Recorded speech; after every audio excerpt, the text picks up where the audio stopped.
மதுரை அவனியாபுரத்தில் இன்னும் சற்று நேரத்தில் தொடங்க உள்ள ஜல்லிக்கட்டு போட்டியில் 1100 காளைகளும் மற்றும் 550 மாடுபிடி வீரர்களும் பங்கேற்க இருக்கிறார்கள். இது பற்றி விரிவான தகவலை தர காத்திருக்கிறார் செய்தியாளர் ரஃபிக் ராஜா. இன்னும் சற்று நேரத்தில் உலக பாரம்பரியமிக்க மதுரை அவனியாபுரத்தில் ஜல்லிக்கட்டு தொடங்கி இருக்கிறது. என்னென்ன ஏற்பாடுகள் இந்த ஆண்டு செய்யப்பட்டு இருக்கிறது, விவரங்கள் என்ன? நிச்சயமாக உலக புகழ்பெற்ற ஜல்லிக்கட்டுகளில் ஒன்றான அவுனியாபுரம் ஜல்லிக்கட்டு இன்னும் சற்று நேரத்தில் துவங்க உள்ளது. அதாவது 7 மணிக்கு துவங்க உள்ள ஜல்லிக்கட்டு இன்று மாலை 5 மணி வரை நடைபெறும் என்று மாவட்ட நிர்வாகம் அறிவித்துள்ளது.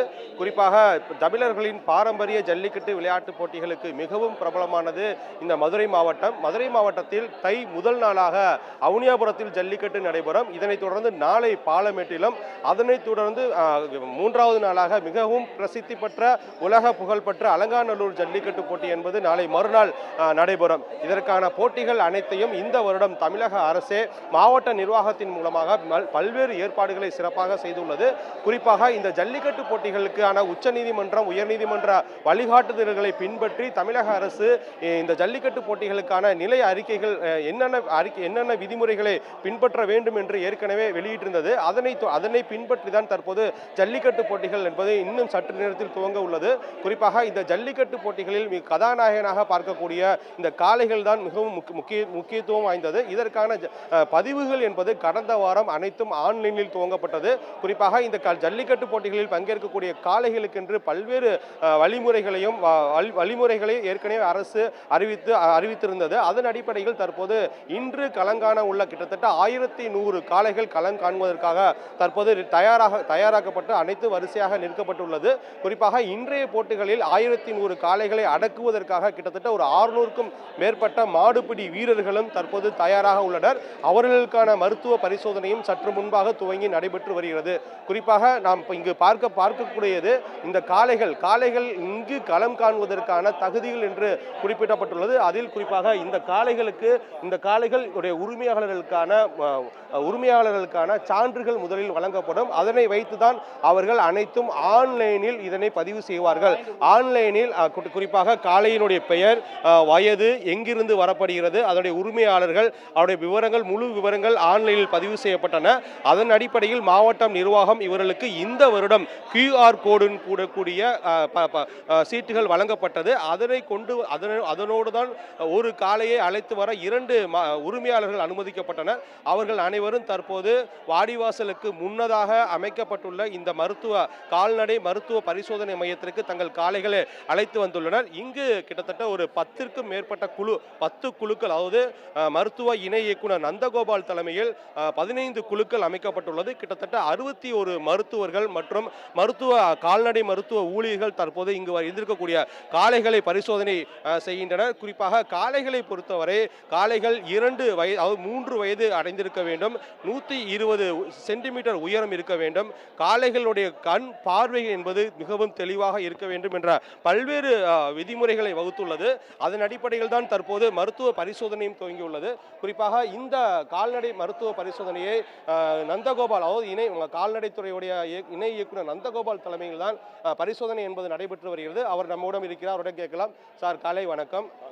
மருத்துவ பரிசோதனைகள், அதாவது காளைகளுக்கான மருத்துவ பரிசோதனைகள் துவங்கியுள்ளது. இந்த காளைகளுக்கான மருத்துவ பரிசோதனை விதிமுறைகளை எவ்வாறு சரி செய்து இதுக்கு டோக்கன் வழங்கியிருக்கீங்க? முதல்ல அந்த காளை அதனுடைய வயது மற்றும் அதனுடைய உயரம், அது முக்கியம். முதல்ல ஃபர்ஸ்ட் பாயிண்ட்டு. அதுக்கு பிறகு அவங்க ஏற்கனவே அந்த பதிவுகள் பண்ணியிருப்பாங்க. ஒரு கால்நடை மருத்துவரிடம் அதற்குரிய தகுதி சான்று வாங்கியிருப்பாங்க. அந்த சான்றும் கூட கொண்டு வருவாங்க. அதை வச்சு இவங்க உள்ள இந்த டீமு பார்த்து இதுக்கு மிஸ் மேட்ச் இருக்கான முதல்ல அது ஏதாவது வேறுபாடு இருந்தால் அந்த மாதிரி மாடுகள் முதலிலே ரிஜெக்ட் பண்ணியிருக்காங்க. அதுக்கு அந்த காளையினோட உடல் தகுதி, அடுத்து அது ஏதாவது உடல் நலம் குன்றி இருந்தாலோ, இந்த வேறு காயங்கள் பட்டிருந்தாலோ, அந்த மாதிரி காளைகளும் இந்த போட்டியில் கலந்துக்கிற தகுதி இழப்பு ஏறும், அதை அனுப்பி விட்டுறாங்க. மேலும் அதுக்கு ஏதாவது ஊக்க மருந்து கொடுக்கப்பட்டுள்ளதா, அதனுடைய உடம்பில் வெளிப்பகுதியில் ஏதாச்சும் வண்ணப்பூச்சி இது பண்ணுறது, மற்றும் ஏதாச்சும் சிறு கண்ணாடி தூள் மாதிரி உள்ள அந்த அது மேலே தேய்ச்சிருந்தாங்களோ அதையெல்லாம் சுத்தம் பண்ணி தான் இங்கேருந்து அனுப்புவோம். எண்ணெய் மேலே கொம்புல இதிலெல்லாம் தேய்ச்சிருந்தாலும் அதை எண்ணெயெல்லாம் நல்லா தொடச்சி எடுத்துட்டு கூர்மையான கொம்புகளை வந்து லேசாக மழுங்கடிச்சு அது மேலே வந்து ரப்பர் புஷ் மாட்டி தான் அந்த காளைகளை வந்து தகுதியான காளைகளை வெளியே அனுப்புகிறாங்க. இந்த இதில் வந்து ஏதாவது குறைபாடு இருந்தால் அதை தகுதி நீக்கம் செய்து அதை உடனுக்குடன் வெளியேற்றப்படுகிறது. இந்த இதில் இந்த மது மற்றும் ஆசன வாயில எரிச்சல் ஊட்டக்கூடிய பொருட்கள்லாம் வந்து இருந்தால் ரிஜெக்ட் பண்ணிடுவோம்னு சொல்லியிருக்கீங்க. அதுக்கான ஆய்வு வசதிகள்லாம் இங்கே இருக்கா சார்? ஆய்வு வசதி எல்லாம் இங்கே வந்து கால்நடை நோய் புலனாய்வு பிரிவு தலைமையில் இங்கே ஒரு டீம் வந்திருக்கிறாங்க. அதில் உள்ள கால்நடை உதவி மருத்துவர்கள் அந்த மாட்டினுடைய உமிழ்நீர் இதெல்லாம் அந்த ஸ்வாப் எடுத்து அதை உடனுக்குடன் பரிசோதனை செய்கிறாங்க.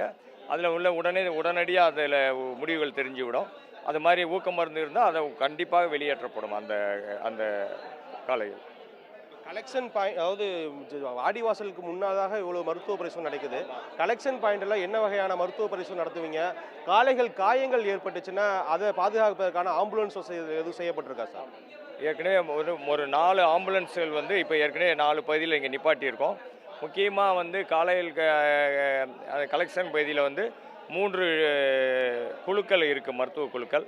அது ஒவ்வொரு குழுக்களையும் 4 பேர் இருக்கிறாங்க. அவங்க வந்து ஏதாவது காயம்பட்டு வந்திருந்தா அந்த காளைகளுக்கு உடனடியாக முதலுதவி செய்கிறாங்க. காயத்துக்கு அதனுடைய அந்த வைத்தியங்கள் நடைபெறும். அதனால் வந்து ஆம்புலன்ஸ் வந்து வாடிவாசல் கிட்ட ஒன்று நிற்குது, அந்த கலெக்ஷன் ஆடுகிட்டே நிற்கிறது 2 ஆம்புலன்ஸ். நிச்சயமாக மருத்துவ இணை இயக்குனர் திரு நந்தகோபால் சொன்னதை நம்ம அனைவரும் கேட்டோம். குறிப்பாக இன்னும் சற்று நேரத்தில் வாடிவாசலில் களம் காணக்கூடிய அதாவது வீரர்களை சிதறடிக்கக்கூடிய இந்த காளைகள் தற்போது தயாராகி வாடிவாசலுக்கு அனுப்பப்பட்டு வருகிறது. வாடிவாசலில் இன்னும் சற்று நேரத்தில் அனைத்து விதமான பூஜைகள் முடிக்கப்பட்டு மாவட்ட ஆட்சியர் மற்றும் மந்திரிகள் வந்து இந்த ஜல்லிக்கட்டு போட்டிகளை இன்னும் சற்று நேரத்தில் துவங்க உள்ளனர். அதற்காக நாம் அனைவரும் காத்திருக்கின்றோம். ரஃபீக் ராஜா, உங்களுடைய தற்போதைய தகவல்களுக்கு நன்றி. உடனுக்குடன் செய்திகளை தெரிந்து கொள்ள சன் நியூஸ் பெல் ஐகானை கிளிக் பண்ணுங்க.